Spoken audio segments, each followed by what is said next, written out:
तो बड़ी खबर आपको बता दें, राज्यसभा चुनाव परिणाम पर बोले सिरसा विधायक गोपाल कांडा, केंद्र में रखेंगे हरियाणा के हित की बात।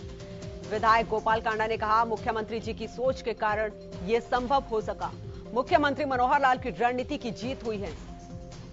कुलदीप बिश्नोई के निलंबन पर भी बोले विधायक गोपाल कांडा, बिश्नोई का निलंबन कांग्रेस का आंतरिक मामला है।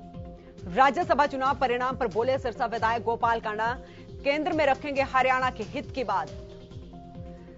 तो मुख्यमंत्री जी की सोच के कारण यह संभव हो सका है कि राज्यसभा की दोनों सीटें जो हैं वो बीजेपी के खेमे में आई हैं। साथ ही उन्होंने कहा कि बिश्नोई का निलंबन कांग्रेस का आंतरिक मामला है।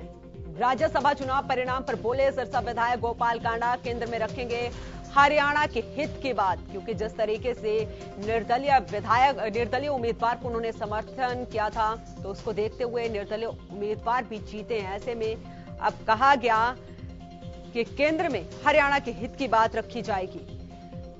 तो राज्यसभा चुनाव परिणाम पर बोले सिरसा विधायक गोपाल कांडा, कहा केंद्र में रखेंगे हरियाणा के हित की बात और मुख्यमंत्री जी की सोच के कारण यह संभव हो सका है।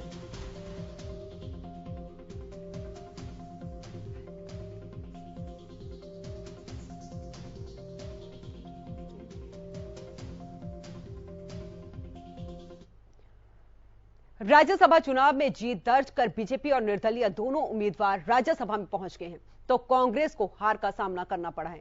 इसी मसले पर हरियाणा के पूर्व गृह राज्य मंत्री एचएलपी सुप्रीमो और सिरसा विधायक गोपाल कांडा ने खास बातचीत की। हमारे सहयोगी अमित तिवारी ने क्या कुछ कहा, आप भी सुनिए। राज्यसभा चुनाव में कृष्ण पवार और कार्तिकेय शर्मा को जीत मिली है। दोनों राज्यसभा में पहुंच गए हैं। सिरसा के विधायक हैं हरियाणा लोकहित पार्टी के प्रमुख और पूर्व गृह राज्य मंत्री गोपाल कांडा। लगातार सरकार के साथ रहे हैं। कल भी उन्होंने दोनों की जीत का दावा पहले ही कर दिया था। अपना वोट भी उन्होंने निश्चित रूप से कार्तिकों को दिया। हमारे साथ हैं गोपाल कांडा, उनसे जानते हैं कि किस प्रकार से वे आज के दिन दोनों नेता जो राज्यसभा में पहुंचे हैं उनको किस प्रकार से बधाई देते हैं। गोपाल जी, आप साथ रहे सरकार के, किस प्रकार से बधाई देंगे दोनों को। देखो, ऐसा है कि सभी ने पवार साहब का और कार्तिकेय जी का जिन्होंने साथ दिया, हरियाणा प्रदेश की तरफ से सभी नेताओं की तरफ से मैं दोनों भाइयों को, पवार साहब को, कार्तिकेय जी को बहुत बहुत शुभकामनाएं और बधाई देता हूं। और ये उम्मीद रखता हूं कि हरियाणा के हितों के लिए वो केंद्र में जो भी हरियाणा के हित की बात होगी उसको केंद्र में रखेंगे और काम करवाएंगे, ताकि हमें लगे कि हमारा वोट सार्थक हुआ, कि हमने बहुत अच्छे इंसान को वोट दिया जो हरियाणा प्रदेश को प्रगति की ओर लेके जाएं।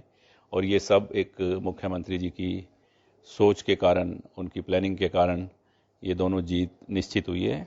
मैं उनको भी बहुत बहुत बधाई देता हूँ। 2.5 साल के अंतराल में अभी एक बड़ी कामयाबी राज्यसभा चुनाव में मिली है। मुख्यमंत्री जी को आप बधाई दे रहे हैं, तो क्या माना जाए हरियाणा में विकास की रफ्तार को भी गति मिलेगी? नहीं, बिल्कुल मिलेगी। और पूरे हरियाणा में कोविड के बाद में जो उन्होंने एक प्रगति रैली, मतलब 10-12 जगह सिरसा में भी हुई और बहुत सैकड़ों करोड़ों रुपए की जो अनाउंसमेंट की, काम शुरू किए, उन पर काम हो रहे हैं और विकास का पहिया बहुत तेज गति से दौड़ेगा, इसमें कोई शक नहीं है। अभी अविश्वास प्रस्ताव के दौरान भी आप मजबूती के साथ सरकार के साथ डटे रहे, और भी कई ऐसे मौके आए जब आप बिल्कुल साथ थे। अब ये राज्यसभा चुनाव, बड़ा माहौल यहाँ टाइट था, एक एक वोट की बड़ी वैल्यू थी, आपने अपना वोट दिया। तो क्या लगता है कि सिरसा के विकास के लिए कितने गंभीरता से प्रयास आपकी तरफ से किए जा रहे हैं, और क्या उधर से सकारात्मक मिल रहा है रुख? देखो, ऐसा है कि जब आप किसी के साथ देने का प्रॉमिस करते हैं तो फिर उसको निभाना चाहिए। और अपनी ज़िंदगी का ये असूल है कि एक बार जिसको बोल दिया हम आपके साथ हैं तो साथ हैं। जब तक उधर से कुछ बात नहीं होती, हमारी तरफ से कुछ ऐसा नहीं होगा कि हम एक प्रॉमिस दे चुके पहले दिन से ही, तो मुख्यमंत्री जी के साथ हर जगह खड़े हैं। और मैंने तो पहले ही बोल दिया था कि जिसको मुख्यमंत्री जी बोलेंगे, जब साथ हैं हम, तो पूछने वाली बात ही नहीं है कि वोट कहाँ क्या, वो तो उनकी प्लानिंग के हिसाब से ही वोट जाएगा। और ये सक्सेस हुआ। और रही बात सिरसा के विकास की, जो बातें रखी हैं, जो काम रखे हैं, उस दिन भी जो अनाउंसमेंटें हुई हैं और कुछ कामों के बारे में उन्होंने मुझे कहा था कि इस इलेक्शन के बाद में बैठ के मुझे बताना जो भी काम पेंडिंग है। तो मुझे पूरी उम्मीद है उन्होंने काम किए भी हैं सिरसा के बहुत से ऐसे जो पिछले 50 वर्षों में नहीं हुए और आगे भी होंगे, और सिरसा भी बहुत प्रगति की ओर जाएगा। और जो जो विकास के काम रुके हुए हैं या स्लो हैं उनको तेज गति देने के लिए दोबारा मुख्यमंत्री जी के साथ बैठकर और बहुत जल्द तेजी से काम शुरू करवाएंगे। कांग्रेस की अंतर्कलह की बड़ी चर्चाएं हैं, कुलदीप का निलंबन भी हो चुका है, तो क्या मानते हैं ये कांग्रेस के लिए आप क्या कहेंगे?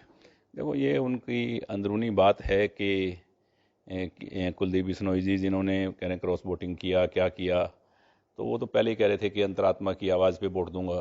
तो किसी का किसी से मन नहीं मिलता है, उनकी अंतरात्मा ये आवाज़ नहीं दे रही थी कि इनको वोट दिया जाए, तो उन्होंने दिया। अब पार्टी निकाले, क्या करे, कहाँ वो ज्वाइन होंगे, ये उनका अपना मन है। कुलदीप बिश्नोई जी का कोई बयान नहीं आया, लेकिन एक ट्वीट पर जो लड़ाई चल रही है, ट्वीट किया उन्होंने कि सांप के फन कुचल दिए गए हैं, और उधर से अशोक तंवर ने कहा कि अजगर जिंदा है। आप क्या कहेंगे? देखो, मैं इस बारे में ये सांप अजगर की इन लड़ाइयों में मैं नहीं पड़ता। मैं तो मुख्यमंत्री जी को कहूँगा कि अब हरियाणा के मुख्यमंत्री वो मनोहर लाल जी नहीं हैं जो 7 साल पहले थे। अब एक तीर से कई शिकार करना वो जानते हैं, तो मैं उनको इस जीत की बहुत बहुत बधाई देता हूँ। Thank you. जय हिंद, जय हरियाणा। तो ये थे गोपाल कांडा, और मुख्यमंत्री को जरूर ये कह रहे थे कि एक तीर से कई शिकार करने का हुनर जो है वो अब मुख्यमंत्री मनोहर लाल सीख चुके हैं। कैमरामैन विकास के साथ अमित तिवारी, हरियाणा न्यूज,